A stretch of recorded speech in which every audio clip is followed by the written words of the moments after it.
Hello, and thank you for joining me. My name is Chrissy Hodges, and I am a mental health advocate, typically more for OCD.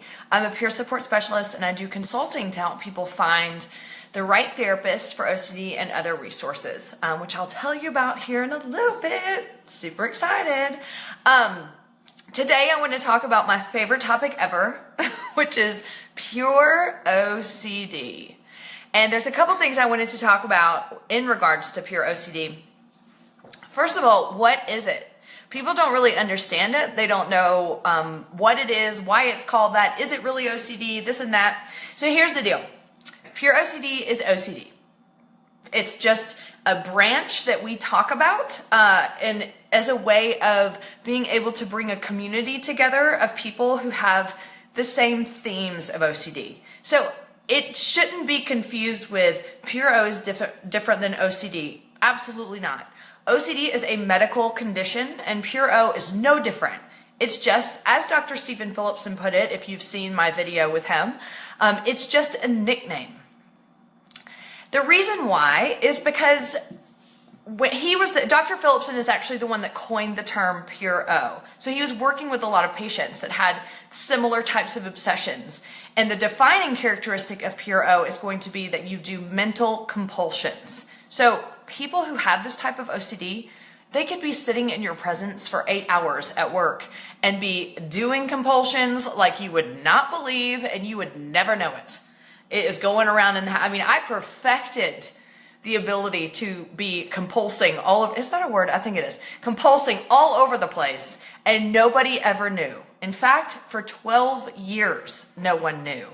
But sometimes I was doing compulsions every day, all day, every moment of the day. And I didn't want anyone to know. I didn't know what the heck was going on with me. I had these obsessions that scared the crap out of me. And so I didn't want anyone to know what was going on. So I kept it a secret on purpose. And a lot of times suffering very, very in a tortured manner. So anyway, Dr. Phillipson was working with a lot of people who had this type of OCD. And what he did is he coined that community name of Pure OCD, kind of with the intention of looking at like it seems purely obsessional and your obsessions are mental or whatever, but semantic wise, it doesn't matter what it's called. So this is the next point I wanted to bring up. People get really pissed off about that name. They don't like it. And they will say things, and a lot of it is based on the semantics issue, a clinical perspective. Well, how can it be Pure O if people actually have obsessions and compulsions? So technically it doesn't exist. That's what they'll say. Let me tell you, the first person that ever told me that Pure O did not exist, I was in recovery too, and I about flipped out. And I almost beat his ass. I'm just kidding. I would never do that. Anyway, if he's watching, he knows who he is. But this is taught to people that this type of OCD doesn't exist because semantically it says it's purely obsessional. And to have OCD, you have to have all the components, which are obsessions and compulsions and anxiety. Well, we do. People with Pure OCD typically are going to have super shameful obsessions. Usually they're going to be violent, sexual, blasphemous, bodily fluids, fear of getting diseases, things like that. Things that a lot of times are considered taboo. Now, in my last video, you may remember me saying like, what if I just turn gay? Not that there's anything wrong with that. Just because someone has a pure OCD fear that isn't taboo, like vomiting is a fear for me, and vomiting isn't taboo. I mean, I don't know many people that like to do it. However, it's not a taboo thought, but it is often referred to as taboo thoughts for OCD because a lot of them are kind of those things that you think about you would never want to happen. Like pedophilia OCD. People don't want to turn into a pedophile. People don't want to turn into a violent killer and murder their family, or they don't want to hurt someone else. They don't want to hurt an animal or a child or sexually hurt a child or an animal or anything else. So it can be considered taboo. However, people who are having these thoughts know that this does not have anything to do with their character, their desires, their wants, their needs, their morals, their anything. And that is why it is so maddening. Because when a person starts to get these fears, I'll just go down the list for you. Pure O, typical fears for Pure O are going to be fear of turning gay. So you've heard me talk about this all the time. And that doesn't have anything to do with the person thinking being gay is right or wrong. It doesn't. And fear that you are going to turn into a violent killer or you are going to harm someone. Fear that you are going to want to have sex with your pet or an animal. So fear of bestiality. I was talking to somebody about this just yesterday. Fear that you may want or attracted to a religious figure. So you may see Jesus over there on the crucifix and you're like, why do I feel attracted to Jesus? And then all of a sudden that happens. Fear that you may rape someone or that you have raped someone, or fear that you've been raped. Fear that you've done something and you cannot remember what it is, but you feel like you have done something horrible and you're trying to ruminate to figure out what that is. What else? I mean, fear of getting AIDS, fear of getting an STD, fear of vomiting, fear of feces, fear of blood. So I'm telling you, the scope is all out there. Now, if I did not mention your particular Pure O fear, please don't think that because I didn't mention it, that means maybe you don't have OCD. Which brings me to the next point. We are a community, thank goodness. Dr. Phillipson coined the term Pure O. We suffer with a lot of different, I don't want to say that not that we're better because then it would be worse anyway.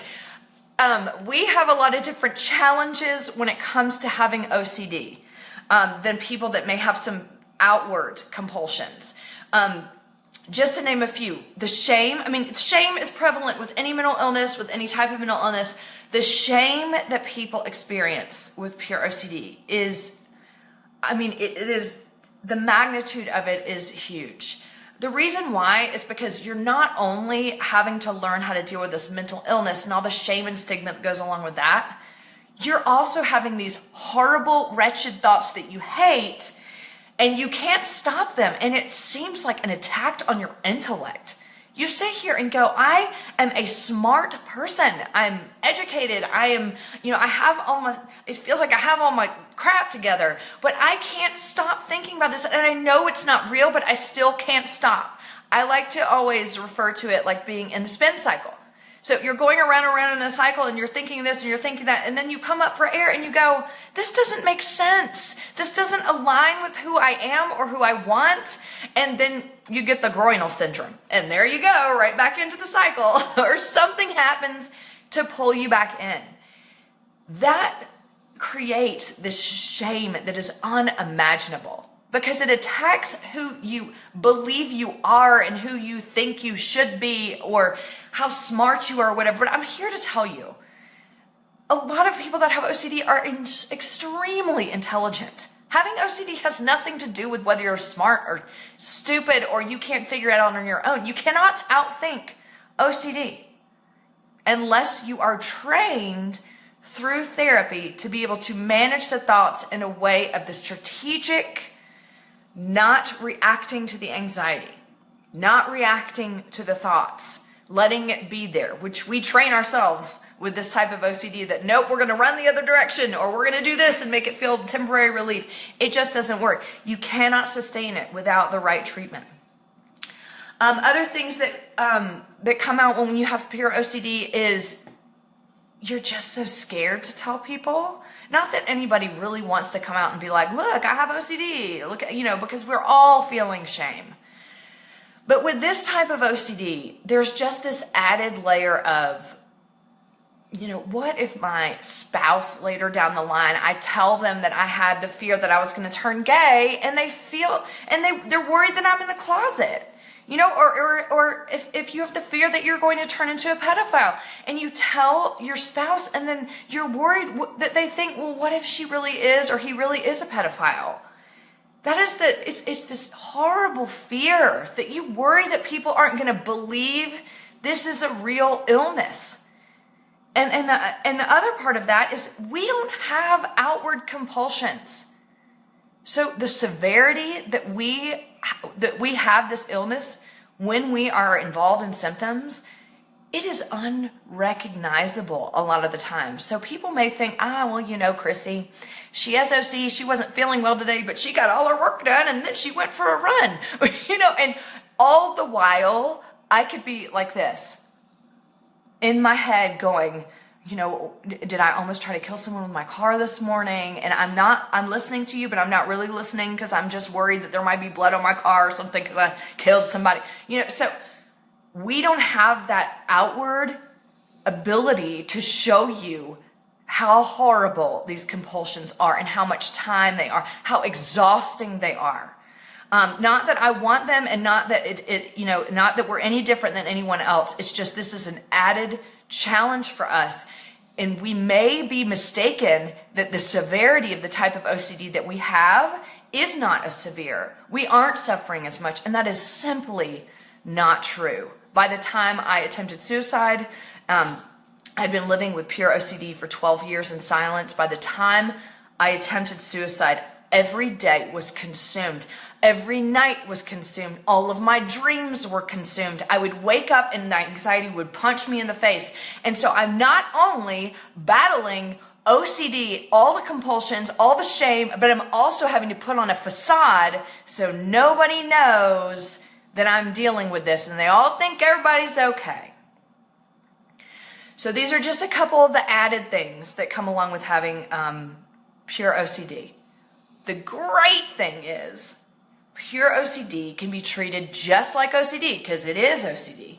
And a lot of people will think, well, I have mental compulsions, so it's not going to be the same. There's no way to get treatment for this type of OCD. There absolutely is. Let me give you some tips when you get into treatment. When you are with the right therapist, you have to be completely honest about everything. Okay, an OCD specialist has seen everything. They've seen your obsession. They've seen it 100 times. They probably saw it earlier that day.